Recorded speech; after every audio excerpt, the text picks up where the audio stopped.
Yesterday I posted this tweet: which Polkadot startup projects do you want me to cover in the news in the next video? And the majority of you have voted for Sora, which is the Polkaswap platform, and XOR is of course the token on the Polkadot ecosystem. And we will actually take a look at that in this video because there are quite a lot of updates coming up with Polkaswap, and that's why I really wanted to cover this as well. If there weren't that many updates, I probably would have skipped it and looked at something else, but it makes sense why everybody just voted for Polkaswap, especially the holders of XOR, because they're obviously keeping up to date with what's going on. So let's talk about Polkaswap here. And again, if you're new and you haven't heard of Polkaswap, I have done a dedicated video on Polkaswap. I've also done a short tutorial on how the testnet platform works. The platform which is basically used to swap tokens in and out using the same method as Uniswap, except it's done on the substrate network. So it's all within Polkadot's ecosystem.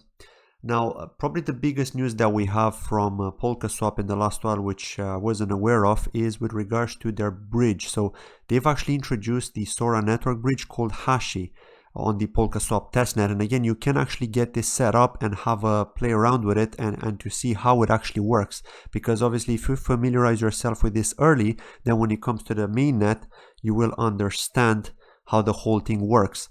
So that's good because you don't have to learn how it works when it comes to mainnet, right? You just familiarize yourself now, and then you can get straight into swapping, straight into purchasing, selling, etc., right? Now, so the Sora testnet has been updated to support token transfers across our Hashi Ethereum bridge, and now the test tokens can be moved from the Ethereum Ring-byte testnet to the Sora v2 Polkaswap testnet. The Hashi bridge can be tested at testbridge.polkaswap.io, and again, we are going to have a look at that as well. Now, this is pretty much how it looks. So we got Polkaswap here in the middle, connected to the Para chain, and then you have the Polkadot relay chain, which is the parent chain. I've done various videos explaining what these are and how the whole thing works with the Para chains and relay chain. You can see that the actual liquidity comes from DEXs and centralized exchanges. You can see there's a liquidity arbitrage here. The price oracles are playing a role too, because we need to know what the prices are, right? And then they get fed into Polkaswap. And here you can see the XOR network as well, right? So this is the whole bubble here is basically the XOR network. And then outside of that, you have the Hashi bridge connecting the third-party blockchains such as Ethereum, because it is going to start with Ethereum first. Now, before we continue on here and actually take a look at the actual app on how you can swap, I do want to thank Curio Invest for sponsoring this video. So first, let's hear from today's sponsor, and then we'll continue on and talk about Sora network and Polkaswap. This video has been sponsored by Curio Invest. Curio's mission is to enable everyone to invest in and profit from collectible cars by using a crowdfunded, community-based investment model. Curio Invest will open up the collectible car market to millions of new investors. Now, Curio Invest also provides a simple platform to invest in these premium collectible cars. Their team of experts handpick vehicles based on their investment potential. The purchase price of the cars is crowdfunded by selling car tokens to investors on the platform. Now, by purchasing car tokens, you gain the right to share in any profit when the vehicle is resold. In addition, you can diversify your portfolio by purchasing tokens in multiple cars. Now, Curio are planning to launch a parachain on Kusama and then on Polkadot, so they will partake in the upcoming parachain auctions. Their consensus model is NPOS, which is nominated proof of stake, just like Polkadot. Curio's parachain's native token is called CGT and is used in the staking mechanism. You have the option to become a validator if you're techie, and only 8 of them will exist at first, but the number will grow over time. Or you can become a nominator. To become a nominator, which means you need to stake to a validator, you will need a minimum of 5,000 CGT tokens, and to be a validator, you'll need 25,000. Validator pools act in the same way as we've seen with other projects on the Polkadot ecosystem.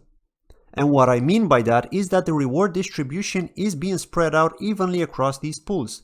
To cover staking as a nominator, which I'm sure is the part that you're most interested about, is as follows. Now, 25% APY is the target on a user stake, which equates to 200,000 CGT tokens paid as staking rewards. One thing to keep in mind is that if you do decide to unstake, it will take 28 days before the CGT tokens become available in your wallet. For more information on validators, nominators, staking, and payout schemes, please check the simplified guide in the description of this video. Now finally, there is a liquidity mining event on Uniswap on the CGT ETH pair, which has started as of today, the 10th of March, with weekly rewards distribution. For more information on that, please do check the liquidity event article from the description of this video. Thank you for watching that. Now to continue on here with Polkaswap. Now there are some prerequisites that you need to meet. So first you need to, once you access the app where you can do the swapping, you do need to go to the test faucet because you need to send yourself some testnet XOR or PSwap in order to actually perform the swap from Ethereum over to Substrate. So do actually follow this guide. Again, the link will be found in the description of this video. You need to follow this guide because there's quite a bit of information here that you need to follow in order to have the setup. But once you have the setup and you go to the actual dApp, this is how it looks here. As you can see, we've got Sora testnet here. You can choose the token. Once you connect the wallet, and then you're actually going to have to connect your Polkadot.js wallet here, and then your MetaMask wallet for Ethereum. Again, Polkadot.js is a browser-based extension. I have done a dedicated video on how you can use the Polkadot wallet with Polkadot.js, so please do watch that. If you're watching this on YouTube, it should pop up on the top right hand corner to understand what that's all about, how to set it up, how to install it, etc. Once you have that, then you basically connect that wallet, connect this wallet over to Polkadot.js. And of course, you also need MetaMask, which is the browser-based extension for Ethereum, which is obviously a separate blockchain. But if you're new and you don't know, yes, it is a separate blockchain. And this is basically to do that swap between these two blockchains of different tokens. So you're basically going to have an equivalent of XOR, of the XOR token on Substrate over on Ethereum. And then you can swap that in and out as you wish in order to use that token for various reasons, right? It could be to maybe sell it on an exchange. It could be maybe to use it in a dApp. Who knows, right? Basically, the use cases could be wide. Now, there is a bridge here. So this is the bridge section, and then this is the wallet section. So the first thing that you would have to do here is you actually import the wallet. And when you click on import the wallet, you can just connect that to Polkadot.js, or you can use the JSON backup file, which is the file that goes with your password when you're exporting the wallet from Polkadot.js or from Polkadot in general. So yeah, import the wallet, then connect it to Polkadot.js, enter your password, and then you're ready to go. And then of course you need to do the same for MetaMask. And once you do that, then you can perform the swap. As you can see here, there will be a button to actually perform the swap. So just do that pretty much. But don't forget to request the testnet tokens because you will need them for both Ethereum and Substrate, which is XOR and PSwap. Now, the next point I want to talk about is with regards to this other update that we have here. And this is the Sora, Polkaswap, and Fearless Wallet projects, which are all closely related as they form integral parts of the Sora ecosystem. That is why development status updates are released every 2 weeks for these 3 projects in one convenient place. Now, you could also have a play around with the V2 mobile application testing. So again, this is something that's going to be released. It is still being updated at the moment, but this is how it's going to look. So basically the Hashi bridge is going to be implemented or integrated into the mobile application. So that's pretty cool here. And this is how they're going to look once they're live, I assume, because as you can see, the dashboard looks much cooler here, much slicker. And then you're going to have all these different features here. So yeah, absolutely. I'm really looking forward to that. And this is how it's going to look here. As you can see, this is the wallet. This is the Fearless DeFi wallet. So here we've got the staking within the wallet, and this looks much slicker than the Polkadot wallet, the web wallet that we've got for Polkadot, which is definitely more techy. This one is more user friendly, and not to mention the awesome colors as well that we've got here. The design is just really slick. So yes, I will be taking a look at that. I'll very likely do a tutorial on Fearless Wallet once I download it and I have a play around with it. So yeah, do have a read of this article and just try to understand what's going on here. But yeah, this is pretty much it from this update. So the next update that I want to talk about is with regards to PSwap rewards and the Sora token bonding curve. So let's talk about this a bit here. So the token bonding curve is a smart contract that holds assets of reserve currencies to enable forward guidance, price predictability for the XOR token. At the launch of the Sora V2 network, 350,000 XOR will already be in existence that will not have any reserve asset backing. So again, this is what we've got at the moment, and that's why the price of XOR is so high. I know that it was around like $1. It even went under $1 when they first launched, because there were 350,000 tokens, but the total supply was 1.5 billion, and that's why I didn't actually get any at the time, because the ratio was just way too big. And if the founders would have unlocked those assets, imagine the dump in price that we would have seen. And this was at the beginning of the bull run, just before everything started pumping. And that's why I was really concerned about getting in. Unfortunately, I know some people in my community actually bought a small bag of XOR back then. I didn't buy any. It would have been nice, because the price absolutely exploded. It went to like over $200 in a short period of time, when the CEO announced that he's going to be burning everything else and he's going to keep it as at 350,000 until V2.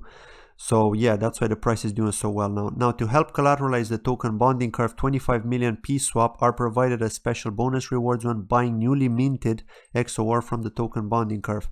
These PSwap rewards will start at launch. .NKSM held in reserves by the token bonding curve will be used to secure parachain slots for the Sora ecosystem. So that's the use case here, and that's why we're going to have this bonding curve.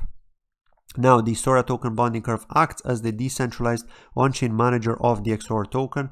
It works by taking in reserve assets and minting the new XOR, or conversely demints XOR and releases reserve access. The XOR token supply is elastically determined through markets forces using the token bonding curve, and it is important to know that the token bonding curve does not guarantee stability of the price of XOR, but rather a measure of forward guided price predictability. At the initial beta launch, the token bonding curve will support the following assets as reserves: so DOT, KSM, Ethereum, DAI, VAL, and PSwap. After bridges to Kusama and Polkadot relay chains are complete, the token bonding curve will be extended to support KSM and DOT as reserve assets. What else do we have here?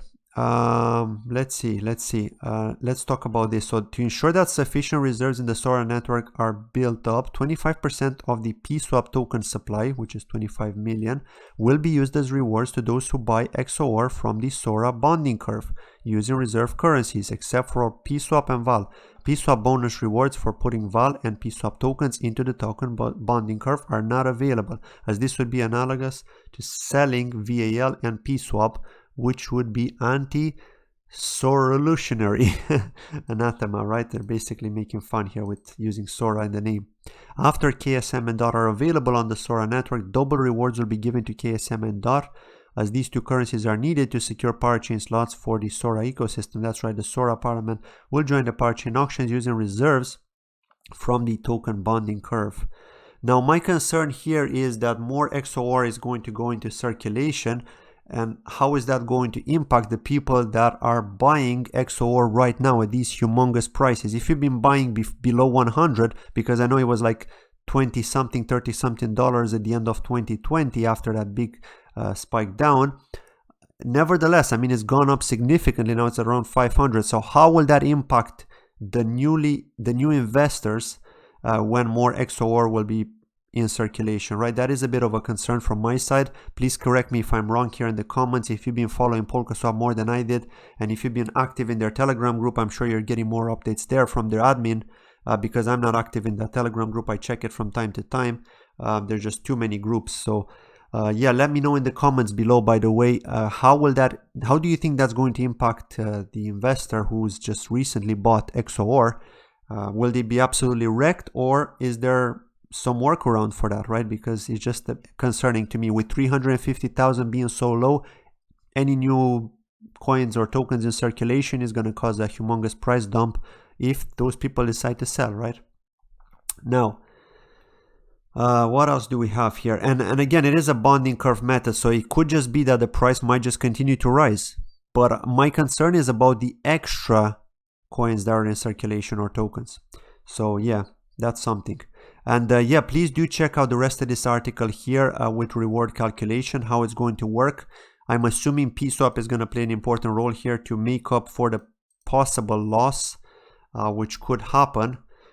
Just something to keep in mind here. So yeah, please do have a read of the reward calculation, how this works. If you have any questions, please do ask in their Telegram group, because the admins should have the answer to those questions. But this is it from today's video. I really like what Polkaswap are doing. I will be using Polkaswap because it's just going to make it much easier to swap in and out within the substrate framework, within all the substrate coins, all the substrate tokens. So yeah, it's awesome to have that. I also like Polkadex too. So yeah, there will be a couple of solutions, but I think Polkaswap have that like first mover advantage. They've grown significantly since they've been developing. They're building partnerships. So nevertheless, I do think Polkaswap are going to be very successful. And especially if they secure that parachain slot. Pretty much a lot of these Polkadot projects that are trying to secure parachain slots from the early days are definitely going to do pretty well. I'm pretty sure about that, just because they've got a first mover advantage. They're building partnerships. They're getting support from Polkadot themselves. We've seen tweets, we've seen information like such as events that they participated in and so on. So yeah, Gavin Wood is definitely going to be supporting anyone who's been early in the Polkadot ecosystem, as well as the newbies too. But be aware that there will be some scams with Polkadot as well. Not everything is going to be 100% clean. Some will just try to ride the hype and then exit at some point, just like we've seen with other blockchains in the past. So that's it from today's video. I'd like to thank you very much for watching, and I'll see you in my next video. Take care. Bye-bye.